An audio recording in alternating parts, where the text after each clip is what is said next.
தேனியில் அம்பலமான நீட் தேர்வு ஆள்மாறாட்ட மோசடி மும்பை வரை நீண்டுள்ளது. இந்த மோசடியில் தமிழகத்தைச் சேர்ந்த முக்கிய அரசியல் பிரமுகருக்கு தொடர்பிருப்பதாக தகவல் வெளியாகியிருக்கிறது.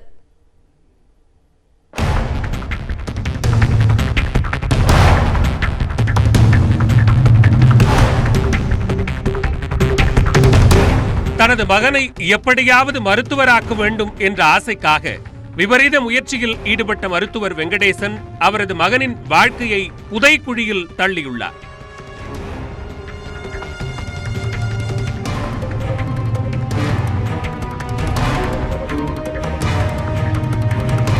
தேனி மாவட்டத்தில் அம்பலமான நீட் தேர்வு ஆள் மாறாட்ட முறைகேடு தற்போது மும்பை வரை நீண்டுள்ளது. சென்னையைச் சேர்ந்த முகவர் மூலம் கேரளாவைச் சேர்ந்த ஒரு கும்பலை வெங்கடேசன் அணுகியது தெரிய வந்துள்ளது. கேரளாவைச் சேர்ந்த இந்த கும்பல் மும்பையில் உள்ள நெட்வொர்க்கை பயன்படுத்தி உதித் சூர்யாவுக்கு பதில் வேறு ஒரு ஆளை தேர்வெழுத அனுப்பியிருக்கிறது. தனது மகனை மருத்துவராக்க ஆள்மாறாட்ட கும்பலுக்கு 20 லட்சம் ரூபாய் வரை வெங்கடேசன் பணம் கொடுத்தது அம்பலமாகியுள்ளது. தங்களது மோசடி நாடகம் அம்பலமாகிவிட்டதால் அவமானத்தில் திருப்பதியில் குடும்பத்துடன் விஷ ஊசி போட்டு தற்கொலை செய்யும் முடிவையும் யோசித்துள்ளார் வெங்கடேசன். ஆனால் அதற்குள் சிபிசிஐடி போலீசார் வெங்கடேசன் குடும்பத்தினரை சுற்றி வளைத்ததால் மூவரும் காப்பாற்றப்பட்டனர். விசாரணையின் இறுதியில் ஆள் மாறாட்டத்தை உதித் சூர்யாவும் அவரது தந்தையும் ஒப்புக்கொண்டு வாக்குமூலம் அளித்துள்ளனர். முறைகேட்டில் கைது செய்யப்பட்டதால் ஸ்டான்லி மருத்துவமனையில் பேராசிரியராக பணியாற்றிய மருத்துவர் வெங்கடேசன் தற்போது பணியிடை நீக்கம் செய்யப்பட்டுள்ளார். நீட் தேர்வு ஆள் மாறாட்டத்திற்கு இடைத்தரகராக இருந்த கேரளாவைச் சேர்ந்த இர்ஃபான் என்பவரை கைது செய்வதற்கு சிபிசிஐடி போலீசார் கேரளா விரைந்துள்ளனர். நீட் தேர்வில் நடப்பு ஆண்டில் மட்டும் 6 மாணவர்கள் ஆள்மாறாட்டம் செய்து மருத்துவ படிப்பில் சேர்ந்திருப்பதாக சிபிசிஐடி போலீசார் கூறியுள்ளனர். அதில் கோவையைச் சேர்ந்த ஒரு மாணவி ஆள்மாறாட்டத்தில் ஈடுபட்டிருப்பதும் கண்டுபிடிக்கப்பட்டுள்ளதாக போலீசார் கூறியுள்ளனர். நடப்பாண்டு மட்டுமின்றி கடந்த ஆண்டும் நீட் தேர்வில் ஆள்மாறாட்டம் நடந்திருப்பதாகவும் அதில் மதுரை மருத்துவக் கல்லூரியில் மாணவர் ஒருவர் 2ஆம் ஆண்டு படித்து வருவதாகவும் சொல்கிறது காவல்துறை. தமிழகத்தில் அதிகார பலம் வாய்ந்த முக்கிய அரசியல் பிரமுகருக்கும் இந்த மோசடியில் தொடர்புள்ளது என்கிறது சிபிசிஐடி தனிப்படை. அதேபோன்று இந்த முறைகேட்டில் மாணவன் உதித் சூர்யாவை மருத்துவ படிப்பில் சேர்த்த தேனி அரசு மருத்துவக் கல்லூரி டீன் ராஜேந்திரன் மீது போலீசாருக்கு பலத்த சந்தேகம் எழுந்துள்ளது. அதன் காரணம் என்ன?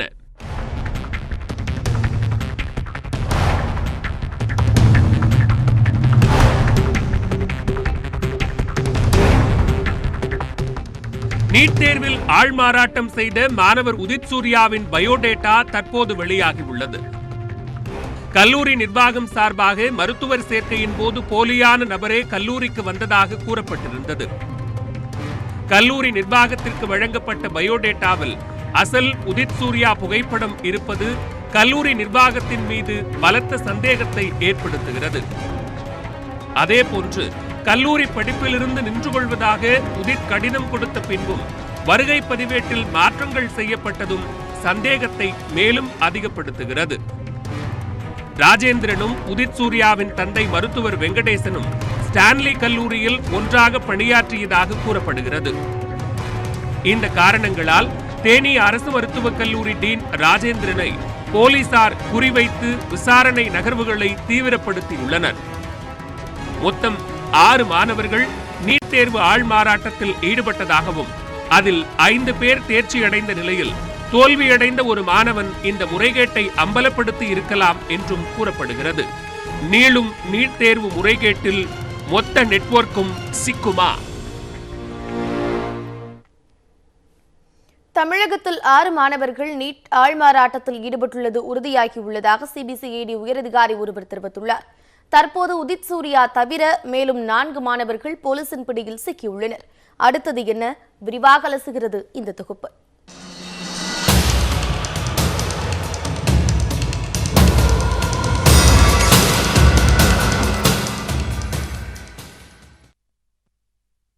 நீட் தேர்வில் ஆள்மாறாட்டம் செய்ய முடியுமா என்பதை பலரும் யோசிக்க தயங்கும் நிலையில் அப்படி ஒரு முறைகேட்டை அரங்கேற்றிய மாணவன் உதித் சூர்யாவும் அவரது தந்தை மருத்துவர் வெங்கடேசனும் கைது செய்யப்பட்டுள்ளனர். இந்த குடும்பத்துடன் நீட் ஆள்மாறாட்ட முறைகேடு முடிந்துவிடவில்லை என்பதுதான் அடுத்த அதிர்ச்சி. சிபிசிஐடி போலீசாரின் விசாரணையில் மேலும் சிக்கியுள்ள 4 மாணவர்கள் யார் யார்? நீட் தேர்வு ஆள்மாறாட்ட வழக்கில் கைதாகியுள்ள மருத்துவர் வெங்கடேசனின் வாக்குமூலம் மற்றும் செல்போன் அழைப்புகளை கொண்டு மேலும் 4 மாணவர்கள் ஆள்மாறாட்டம் செய்ததை சிபிசிஐடி போலீசார் கண்டுபிடித்துள்ளனர். காஞ்சிபுரம் மாவட்டத்தில் உள்ள சாய் சக்தி மருத்துவக் கல்லூரி, பாலாஜி மருத்துவக் கல்லூரி, காட்டாங்குளத்தூரில் உள்ள SRM மருத்துவ பல்கலைக்கழகம் ஆகியவற்றில் படித்து வரும் மாணவர்களில் சிலர் முறைகேட்டில் ஈடுபட்டது தெரிய வந்துள்ளது. இதையடுத்து இக்கல்லூரிகளில் படிக்கும் மாணவர்கள் அபிராமி, ராகுல், பிரவீன் ஆகியோரின் முகவரியை கண்டறிந்த சிபிசிஐடி போலீசார் ரகசிய திட்டம் ஒன்றை தீட்டினர். வெள்ளிக்கிழமை மாலை 6 மணிக்கு அதிரடியாக சம்பந்தப்பட்ட மாணவர்களின் வீடுகளுக்கு சென்று மாணவர்களை குடும்பத்துடன் சுற்றி வளைத்தனர். அதேபோல் தருமபுரியை சேர்ந்த மற்றொரு மாணவரின் குடும்பத்தாரையும் போலீசார் சுற்றி வளைத்தனர். இதையடுத்து ஆள்மாறாட்ட மோசடி குறித்த விசாரணைக்காக 4 மாணவர்களின் குடும்பத்தாரையும் தேனிக்கு சிபிசிஐடி போலீசார் அழைத்துச் சென்றனர். சனிக்கிழமை தேனி சிபிசிஐடி அலுவலகத்தில் இந்த 4 மாணவர்கள் மற்றும் அவரது குடும்பத்தினர் விசாரணைக்கு ஆஜர்படுத்தப்படுவார்கள் என்று கூறப்பட்டுள்ளது. இதுவரைக்கும் நடத்தப்பட்ட விசாரணையில் 2 இடைத்தரகர்கள் செயல்பட்டது கண்டுபிடிக்கப்பட்டுள்ளதாக சிபிசிஐடி அதிகாரி ஒருவர் தெரிவித்துள்ளார். சென்னை அண்ணா நகரில் செயல்பட்டு வரும் பிரபல நீட் பயிற்சி மையத்திற்கு வெளியே ரசீத் என்ற தரகர் மாணவர்களை சந்தித்துள்ளார். அதேபோல் பிற இடங்களில் இர்ஃபான் என்ற இடைத்தரகரும் மாணவர்களையும் குடும்பத்தாரையும் சந்தித்து வந்துள்ளார் என்கிறது சிபிசிஐடி. தமிழகத்தில் குறைந்தபட்சம் 6 மாணவர்களாவது ஆள்மாறாட்ட மோசடி மூலம் மருத்துவ படிப்பில் சேர்ந்துள்ளார்கள் என்பது உறுதியாகியுள்ளது என்கிறார் மூத்த சிபிசிஐடி அதிகாரி ஒருவர். இந்த முறைகேட்டில் முக்கிய அரசியல் புள்ளிக்கு தொடர்பு இருக்கலாம் என்று சொல்லப்படும் நிலையில் லட்சக்கணக்கில் பணம் கட்டிய மாணவர்களும் பெற்றோர்களும் அடுத்தடுத்து சிக்கி வருவது பெரும் பரபரப்பை ஏற்படுத்தியுள்ளது.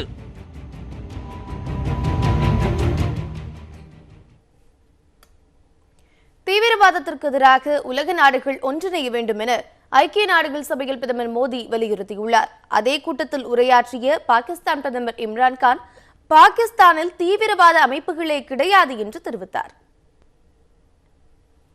ஐக்கிய நாடுகள் சபையின் 74வது ஆண்டு கூட்டம் நியூயார்க் நகரில் நடைபெற்று வருகிறது. அதில் பேசிய பிரதமர் நரேந்திர மோடி 130 கோடி மக்களின் பிரதிநிதியாக இங்கு பேசுவதில் மகிழ்ச்சி என பெருமிதத்துடன் தெரிவித்தார். 3000 ஆண்டுகளுக்கு முன்பாக இந்தியாவில் வாழ்ந்த சிறந்த புலவர் கணியன் பூங்குன்றனார் உலகின் தொன்மையான தமிழ் மொழியில் யாதும் ஊரே யாவரும் கேளீர் என்று பாடியுள்ளார் என்று கூறிய மோடி இதுதான் இந்தியாவின் தனித்தன்மை என்று கூறினார். 1000 वर्ष पूर्व 3000 वर्ष पूर्व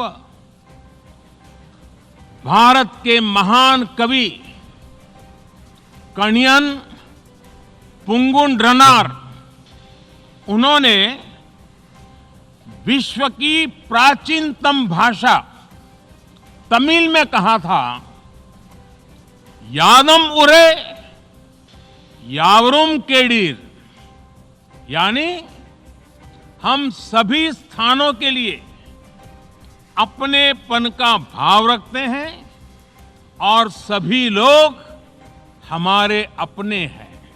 தீவிரவாதம் இந்தியாவுக்கு மட்டுமான சவாலாக பார்க்கக்கூடாது என்றும் ஒட்டுமொத்த உலகத்திற்கும் மனித இனத்திற்குமான சவாலாக இருப்பதாகவும் தெரிவித்தார். எனவே பயங்கரவாதத்தை எதிர்க்க அனைத்து நாடுகளும் ஒன்று திரள வேண்டும் என கேட்டுக்கொண்டார். 125 ஆண்டுகளுக்கு முன்பு சுவாமி விவேகானந்தர் சிகாகோவில் நல்லிணக்கம் மற்றும் அமைதியின் தேவை குறித்து பேசினார் என்றும் இன்று உலகின் மிகப்பெரிய ஜனநாயக நாட்டின் சார்பாக தானும் அதையே கூறுவதாகவும் தெரிவித்துள்ளார். தொடர்ந்து பேசிய அவர் தூய்மை இந்தியா திட்டத்தின் கீழ் 5 ஆண்டுகளில் 11 கோடி கழிப்பறைகளை கட்டி உலகுக்கே முன்மாதிரியாக இந்தியா திகழ்வதாக தெரிவித்தார். 2025ஆம் ஆண்டுக்குள் காசநோய் இல்லாத நாடாக இந்தியா மாறும் என்ற அவர் 2021ஆம் ஆண்டுக்குள் 2 கோடி வீடுகள் ஏழைகளுக்கு கட்டித்தரப்படும் என்றும் தெரிவித்தார். அதன் பின்னர் பாகிஸ்தான் பிரதமர் இம்ரான்கான் பேசுகையில் பாகிஸ்தானில் எந்த ஒரு தீவிரவாத அமைப்பும் இல்லை என்று கூறினார். காஷ்மீர் விவகாரம் குறித்து பேசிய அவர், தற்போது உள்ள ஊரடங்கு உத்தரவு தளர்த்தப்பட்டால் காஷ்மீரில் இரத்த வெள்ளம் ஓடும் என எச்சரித்தார். What is going to happen when the curfew is lifted will be a bloodbath. The people will come out. There are 900,000 troops there. They haven't come to, as Narendra Modi says, he's done this for prosperity of Kashmir. காஷ்மீரின் சுய ஆட்சிக்கான உத்தரவாதத்தை ஐநா சபையும் வழங்கியது என்று கூறிய அவர், தற்போது ஐநா தங்களுக்கு குரல் கொடுக்குமா என்று காஷ்மீர் மக்கள் எதிர்பார்ப்பதாகவும் தெரிவித்துள்ளார். ஐநா கூட்டத்தில் 15 முதல் 20 நிமிடங்கள் மட்டுமே பேச அனுமதிக்கப்பட்ட நிலையில் இம்ரான்கான் வழங்கப்பட்ட நேரத்தை கடந்து 50 நிமிடங்கள் பேசியுள்ளார். சென்னை அடுத்த மணலி விரைவு சாலையில் கண்டெய்னர் லாரிகள் சாலையோரம் நிறுத்தப்பட்டதால் 2 மணி நேரம் போக்குவரத்து நெரிசல் ஏற்பட்டு வாகன ஓட்டிகள் மிகுந்த சிரமத்திற்கு ஆளாகினர். சென்னை மாதவரத்திலிருந்து வெளி மாநிலத்திலிருந்தும் நாள் ஒன்றுக்கு சுமார் 2500க்கும் மேற்பட்ட கண்டெய்னர் லாரிகள் துறைமுகத்திற்கு வந்து செல்கின்றன. இதனால் விபத்துகள் அதிகமாக நடப்பதோடு கடும் போக்குவரத்து நெரிசலும் ஏற்பட்டு வருகிறது. அதிலும் சாலையோரங்களில் பெரும்பாலான கண்டெய்னர் லாரிகள் நிறுத்தப்பட்டு கிடப்பதால் நேற்றிரவு வாகனங்கள் அனைத்தும் ஸ்தம்பித்து நின்றன. இதனை போக்குவரத்து போலீசார் முற்றிலும் கண்டுகொள்ளாததால் தினமும் காலை மற்றும் மாலை நேரங்களில் பொதுமக்கள் போக்குவரத்து நெரிசலில் சிக்கி பல மணி நேரத்தை இழப்பதாக கூறப்படுகிறது. சத்தியமூர்த்தி நகர் முதல் MFL கூட்ரோடு வரையிலான சுமார் 6 கிலோமீட்டர் தூரம் வரை இதே நிலை உள்ளதால் அரசு உடனடி நடவடிக்கை எடுத்து இப்பிரச்சினைக்கு தீர்வு ஏற்படுத்த வேண்டும் என கோரிக்கை விடுத்துள்ளனர். ஒரு 6 மணிக்கு மேலே பார்த்தீங்கன்னா 2 சைடுமே கண்டெய்னர் விட்டுருவாங்க. காலையிலேயே அதே மாதிரி 10 மணி வரைக்கும் 2 சைட்லேயுமே கண்டெய்னர் ஓப்பன் விட்டுருவாங்க. ரோட்டில் 2 வீலர் போகிறதுக்கு சுத்தமாக வழியே கிடையாது. இதில் காரு பஸ் ஏதாவது ஒன்று போணுச்சுன்னா அந்த MRFல இருந்து அங்கே எர்ணாவூர் பிரிட்ஜ் வரைக்கும் இப்படி தான் இருக்குது. அங்கேயும் போலீஸ்க்கு பார்க்குறதில்ல, இங்கேயும் பார்க்குறதில்ல, இன்னும் அந்த ரவுண்டானதுலேயும் பார்க்குறதில்ல. TNPSC குரூப் 2 தேர்வுக்கு அரசு அறிமுகப்படுத்தியுள்ள புதிய பாடத்திட்டத்தில் மொழிப்பாடங்கள் நீக்கப்பட்டுள்ளதால் தேர்வர்கள் அதிர்ச்சி அடைந்துள்ளனர். இந்நிலையில் குரூப் 2 மெயின் தேர்வில் மொழிப்பாடம் தொடரும் என தமிழ்நாடு அரசு பணியாளர் தேர்வாணையம் விளக்கம் அளித்திருக்கிறது. 300 மதிப்பெண்களுக்கு நடத்தப்படும் குரூப் 2 தேர்வுகளில் வழக்கமாக 200 கேள்விகள் கேட்கப்படும். இதில் 100 மதிப்பெண் ஆங்கிலம் அல்லது தமிழ் மொழி பாடங்களில் இருந்தும் 100 கேள்விகள் பொது அறிவு கேள்வியாகவும் கேட்கப்படும். இந்நிலையில் TNPSC நேற்று வெளியிட்டுள்ள அறிவிப்பில் இனிவரும் காலங்களில் நடத்தப்படும் குரூப் 2 தேர்வுகளில் பொது அறிவு கேள்விகள் மட்டுமே கேட்கப்படும் என்று கூறப்பட்டுள்ளது.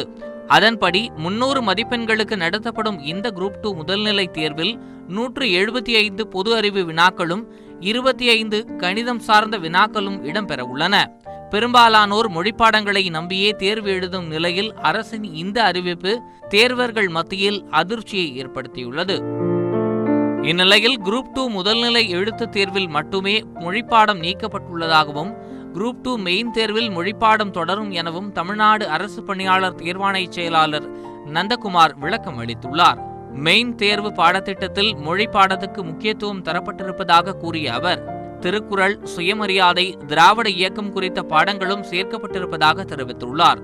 மனப்பாட முறையை ஒழித்து மாணவர்களின் ஆற்றலை வெளிக்கொண்டு வரும் வகையிலும் கிராமப்புற மாணவர்களும் அதிக அளவில் பயன்பெறும் நோக்கத்தோடும் இந்த புதிய பாடத்திட்டம் வடிவமைக்கப்பட்டுள்ளதாகவும் TNPSC தரப்பில் தெரிவிக்கப்பட்டுள்ளது.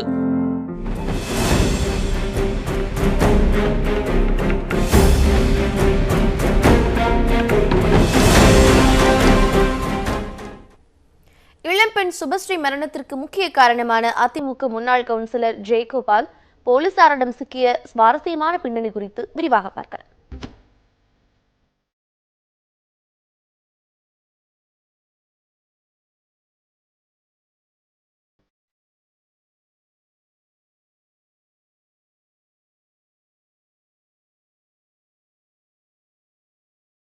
கடந்த மாதம் 12ஆம் தேதி IT ஊழியர் சுபஸ்ரீ உயிரிழந்த வழக்கில் திருப்பு முனையை ஏற்படுத்தியது இந்த CCTV காட்சிகள்தான்.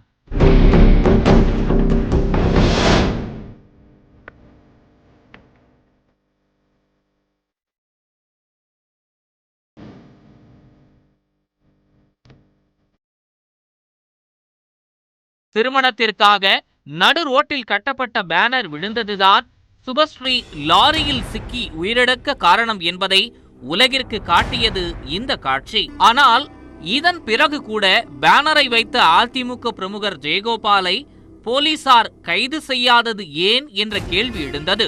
15 நாட்களுக்கு பிறகு கிருஷ்ணகிரி தேன்கனிக்கோட்டையில் தனியார் தங்கும் விடுதியில் பதுங்கியிருந்த ஜெயகோபால் போலீசாரிடம் சிக்க காரணமாக இருந்தவர் ரஜினி. கைது படலத்தின் பகீர் பின்னணி என்ன? இளம்பெண் சுபஸ்ரீ மரண வழக்கை விசாரித்த உயர்நீதிமன்றம் கடும் நடவடிக்கை எடுக்க அறிவுறுத்தியது.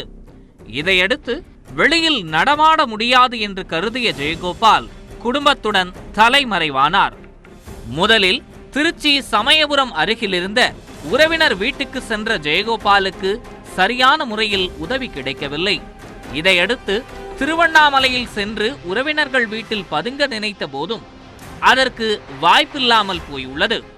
பின்னர் தனது 20 ஆண்டு நண்பரான ரஜினியை தேடி ஒகேனக்கல் சென்று அவரிடம் சரணாகதி அடைந்துள்ளார் ஜெயகோபால். ஒகேனக்கலில் தனியார் விடுதியில் 1 வாரம் தலைமறைவாக இருந்துள்ளார் ஜெயகோபால். கைதாகி விடுவோமோ என நிலவி வந்த அச்சம் சில நாட்களில் நீங்கியதை அடுத்து ஜெயகோபால் குடித்துவிட்டு கும்மாலம் அடித்துள்ளார் என்கிறது காவல்துறை. எக்காரணத்தை கொண்டும் அறையை விட்டு வெளியே வந்துவிடாதே, எல்லாவற்றையும் நான் கவனித்துக் கொள்கிறேன் என்று அவரது நண்பர் ரஜினி பொறுப்பெடுத்துக் கொண்டார். ஆனால் ஒரே அறையில் தங்கியிருந்தால் போர் அடிப்பதாக ஜெயகோபால் கூறியதாலும் வேறு யாரும் அடையாளம் கண்டுவிடக் கூடாது என்பதற்காகவும் மறைவிடத்தை மாற்ற இருவரும் முடிவு செய்தனர். இதையடுத்து கிருஷ்ணகிரி தருமபுரி சாலை தேன்கனிக்கோட்டையில் உள்ள ஹாலிடே ரெசிடென்சி விடுதியில் வியாழன் மாலையில் ஜெயகோபாலை ரஜினி தங்க வைத்தார். ஊருக்கு ஒதுக்குப்புறமாக இருக்கும் அந்த தங்கும் விடுதியில் தொப்பி அணிந்து கொண்டும் தொப்பி இல்லாமலும் ஜெயகோபால் நடமாடியுள்ளார். தேன்கனிக்கோட்டைக்கு இடம்பெயர இன்னொரு முக்கிய காரணமும் இருந்தது. அங்கிருந்து பெங்களூருக்கு சென்று தலைமறைவாவதுதான் அது. இந்நிலையில் சென்னை உயர்நீதிமன்றம் கடுமையாக சாடியதால் எப்படியாவது ஜெயகோபாலை கைது செய்ய வேண்டும் என்று சென்னை தெற்கு சட்டம் ஒழுங்கு கூடுதல் ஆணையர் பிரேமானந்த் சின்ஹா தலைமையில் 5 தனிப்படைகள் அமைக்கப்பட்டன.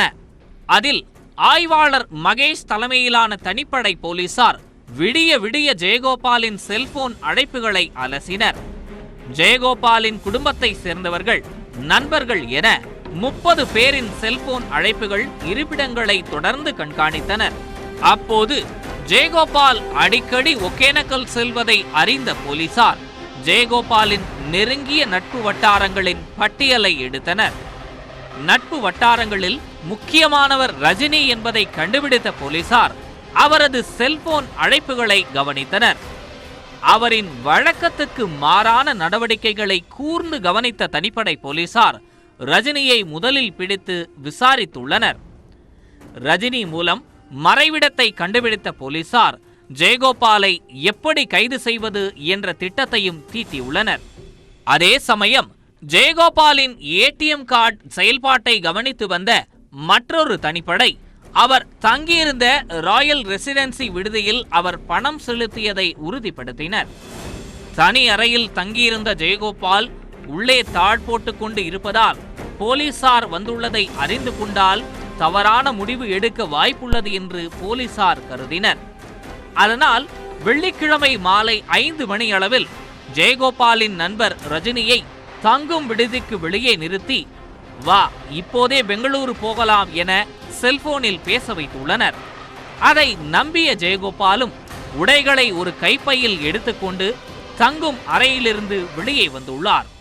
ராயல் ரெசிடென்சி தங்கும் விடுதியில் நீண்ட காலியிடம் உள்ள பகுதிக்கு ஜெயகோபால் வந்தபோது தனிப்படை போலீசார் அவரை சுற்றி வளைத்தனர். அப்போதுதான் தான் சிக்கிக் கொண்டதை உணர்ந்த ஜெயகோபால் நண்பர் ரஜினி போலீசாரின் பிடியில் இருப்பதையும் அறிந்து கொண்டார். பெங்களூருவுக்கு தப்பிச் செல்லும் திட்டத்துடன் இருந்த ஜெயகோபாலை கைது செய்த போலீசார் அவரை சென்னை அழைத்து வந்து விசாரணை நடத்த உள்ளனர். ஜெயகோபால் மீது உயிரிழப்புக்கு காரணமான விபத்து நடக்க காரணமாக இருத்தல் உள்ளிட்ட 3 பிரிவுகளின் கீழ் போலீசார் வழக்கு பதிவு செய்துள்ளனர். 15 நாட்களுக்கு பிறகு ஒரு வழியாக ஜெயகோபாலை கைது செய்த போலீசார் தற்போது நிம்மதி மூச்சு விடுகிறார்கள்.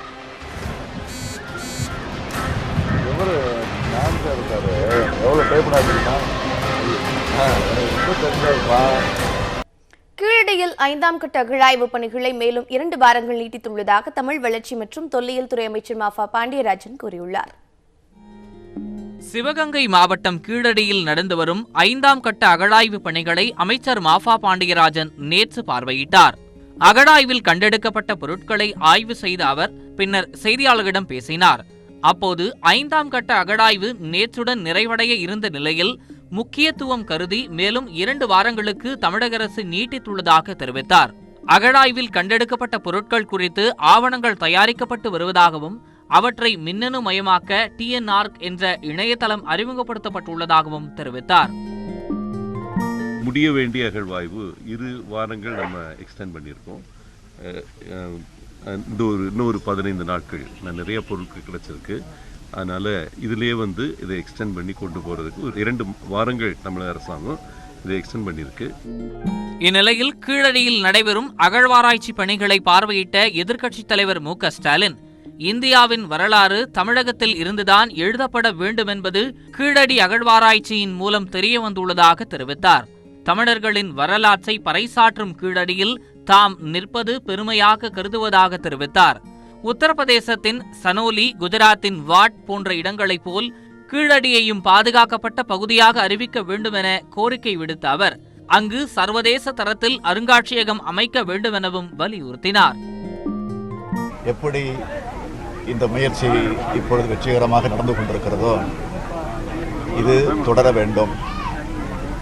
இனிமேல்தான் அதிகமான கவனத்தை செலுத்தி இதில் மத்திய அரசும் மாநில அரசும் முழுமையாக ஈடுபட வேண்டும். இதனிடையே கீழடி தமிழர் நாகரிகமா அல்லது திராவிட நாகரிகமா என்ற கேள்விக்கு பதில் கிடைப்பதற்கு முன்பாக நாம எந்த கருத்தையும் திணிக்க கூடாது என மக்கள் நீதி மய்யம் தலைவர் கமல்ஹாசன் தெரிவித்துள்ளார். எப்படி இந்தியை திணிக்க கூடாது என்று சொல்கிறோமோ அதே மாதிரி கீழடியும் நம்ம திணிக்க கூடாது. அதாவது நம்மளுக்கு அரிக்காமேடில் கிடைத்த ரொம்ப முக்கியமான சான்றுகள் போல் இங்கேயும் முக்கியமான சான்றுகள். இந்த பயணம் தொடரும். நாம் பழைய குடி என்பதில் இனி எந்த சந்தேகமும் வேண்டாம். அது பல்லாயிரம் வருஷத்துக்கு முன்னாடியே தெளித்து போன சந்தேகம். எத்தனை ஆயிரம் பழசு என்பதை வேண்டுமானால் கொஞ்சம் கொஞ்சமாக தெரிந்து கொள்ளலாம். தொடர்ந்து பேசிய அவர், திராவிடம் என்பது இனக்குறிப்பு என்றால் அது ஏதோ தென்பகுதிக்கு மட்டும் சொந்தமில்லை என்றும் அது நாடு தழுவியது என்றும் தெரிவித்தார். ரஜினிக்கு அரசியல் வேண்டாம் என தெலுங்கு நடிகர் சிரஞ்சீவி கூறியிருந்த நிலையில் ரஜினிகாந்த் தமிழ்நாட்டின் முதலமைச்சராவது உறுதி என அவரது ஆதரவாளர் கராத்தே தியாகராஜன் தெரிவித்துள்ளார். நடிகர் ரஜினிகாந்த் கட்சி தொடங்கி 2021 சட்டமன்ற தேர்தலில் போட்டியிடுவார் என ஏற்கனவே அறிவிக்கப்பட்டது. இந்த சூழலில் மும்பையில் தேர்தல் வியூக நிபுணர் பிரசாந்த் கிஷோரை ரஜினிகாந்த் சந்தித்து பேசியதாக தகவல் வெளியானது. இதனால் கட்சி தொடங்கும் பணிகளை ரஜினிகாந்த் தீவிரப்படுத்த உள்ளதாக கூறப்படுகிறது. இந்நிலையில் ரஜினிகாந்த் கமல்ஹாசனுக்கு அரசியல் வேண்டாம் என அவர்களின் நண்பரும் தெலுங்கு நடிகருமான சிரஞ்சீவி கூறியுள்ளார். அரசியலில் தானும் தனது தம்பியும் நடிகருமான பவன் கல்யாணும் தோற்றுவிட்டதாக அவர் வேதனை தெரிவித்துள்ளார். தோல்விகள், ஏமாற்றங்கள், கெட்ட பெயர்கள் வந்தாலும் அசராமல் மக்களுக்கு நல்லது செய்ய நினைத்தால் அரசியலில் தைரியமாக செயல்படுங்கள், காலம் கனியும் என சிரஞ்சீவி அறிவுறுத்தியுள்ளார். நல்ல நண்பர் என்ற முறையில் ரஜினியை அரசியலுக்கு வர வேண்டாம் என சிரஞ்சீவி கூறியுள்ளதாக கராத்தே தியாகராஜன் தெரிவித்துள்ளார். சென்னையில் பேட்டியளித்த அவர், தமிழகத்தில் நிலவும் வெற்றிடத்தை நிரப்ப ரஜினிகாந்த் முதலமைச்சராவது உறுதி என்று கூறினார். ஆந்திர அரசியல் வேறு, தமிழக அரசியல் வேறு. ஆந்திர அரசியல் சூப்பர் ஸ்டார் சிரஞ்சீவி அவர்கள் தேர்தல் நிற்கும் போது அன்னைக்கு ஒரு ராஜசேகர் ரெட்டி, சந்திரபாபு நாயுடு ஒரு பெரிய சீனியர் லீடர்ஸ்லாம் இருந்தாங்க. கலைஞர், ஜெயலலிதா அம்மையார் அந்த வெற்றிடத்தை நிரப்ப போவது அண்ணன் சூப்பர் ஸ்டார் ரஜினி அவர்கள் தான். அடுத்த வர தேர்தல் நடத்துக்கு 2010 ஒரு 6 மாதம் 8 மாதம் கட்சி கட்டாயம் ஆரம்பிப்பார். கட்சி ஆரம்பித்த பிறகு அவர் மிகப்பெரிய வெற்றி அடைந்து தமிழக முதலமைச்சர் ஆவார். நவீன அரசியலில் நடிகர்கள் சாதிக்க முடியாது என்ற கூற்றை ரஜினிகாந்த் எவ்வாறு எதிர்கொள்வார் என்பதை பொறுத்திருந்து பார்க்கலாம். கடலூர் மாவட்டம் சிதம்பரத்தில் உள்ள வடுகநாதன் திரையரங்கில் புகுந்து மேலாளரை கடுமையாக தாக்கிய 5 பேரை போலீசார் கைது செய்துள்ளனர். சிதம்பரம் வடுகநாதன் திரையரங்கில் காப்பான் திரைப்படத்தை பார்க்க வந்த அமமுக பிரமுகர் மில்லர் இருசக்கர வாகனத்தை நிறுத்தும் போது தகராறு ஏற்பட்டிருக்கிறது. இதனால் ஆத்திரமடைந்த மில்லர் தனது ஆதரவாளர்கள் 12 பேருடன் திரையரங்கில் புகுந்து கண்ணாடிகளை சரமாரியாக உடைத்திருக்கிறார். அதோடு திரையரங்க மேலாளர் அலெக்சாண்டர் உள்ளிட்ட ஊழியர்களை கடுமையாக தாக்கியிருக்கிறார். 12 பேரும் சேர்ந்து கண்மூடித்தனமாக தாக்கியதால் நிலை தடுமாறிய மேலாளர் அலெக்சாண்டர் தப்பி பிழைத்து தனது அறைக்குள் ஓடுகிறார். இந்த கொடூர தாக்குதல் காட்சி அங்கிருக்கும் சிசிடிவி கேமராவில் பதிவாகியுள்ளது.